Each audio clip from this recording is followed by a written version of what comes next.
मुख्यमंत्री फडणवीस आणि राज ठाकरेंमध्ये शिवतीर्थ निवासानी तासभर खलबतं। महापालिका निवडणुकीत भाजप मनसेला सोबत घेण्याची शक्यता, तर अमित ठाकरेंना भाजपच्या कोट्यातून राज्यपाल नियुक्त आमदार केलं जाणार असल्याची चर्चा।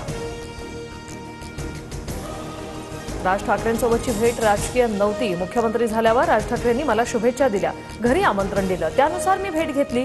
मुख्यमंत्री देवेंद्र फडणवीसांची माहिती। आपत्ती व्यवस्थापन समितीत फडणवीस आणि अजित पवारांचा समावेश, एकनाथ शिंदेंना मात्र स्थान नाही। शिंदेंवर आपत्ती ओढवल्याची विरोधकांची खोचक टीका। गोपीनाथ मुंडेंवर प्रेम करणाऱ्यांना एकत्र केलं तर वेगळा पक्ष उभा राहील। नाशिकमधल्या कार्यक्रमात पंकजा मुंडेंनी केलेल्या वक्तव्याची चर्चा, तर वेगळ्या पक्षासाठी पंकजांना आमच्या शुभेच्छा, राऊतांची प्रतिक्रिया। पुण्यात राहुल सोलापूरकरच्या घराबाहेर आंबेडकरी कार्यकर्त्यांचं आंदोलन सुरू। सोलापूरकरने डॉक्टर आंबेडकरांबाबत केलेल्या वक्तव्याचा संताप।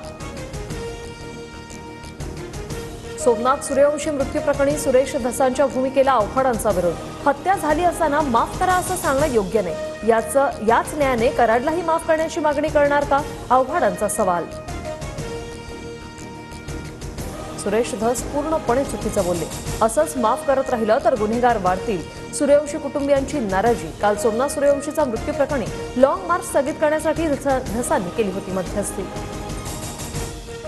पटेंगे तो कटेंगे हा संदेश मोदींनी इंडिया आघाडीलाही दिलाय। दिल्लीच्या निकालानंतर राऊतांची काँग्रेसवर टीका। महाराष्ट्र विधानसभेच्या निवडणुकीत काँग्रेस नेत्यांनी शेवटपर्यंत ताणाताणी केल्याचाही दावा। सुरुवात तुम्ही केली, शेवट मी करणार। रामराजेंचा व्हॉट्सअप स्टेटस ठेवत रणजितसिंह निंबाळकरांना प्रत्यक्ष इशारा। संजीव राजेंच्या छाप्यानंतर रामराजे आक्रमक। दिल्लीत महाराष्ट्रातील नवनिर्वाचित आमदारांचं प्रशिक्षण शिबिर। लोकसभाध्यक्ष ओम बिर्ला आमदारांना संबोधित करणार। सर्व आमदार आज संसदेचं कामकाज पाहणार।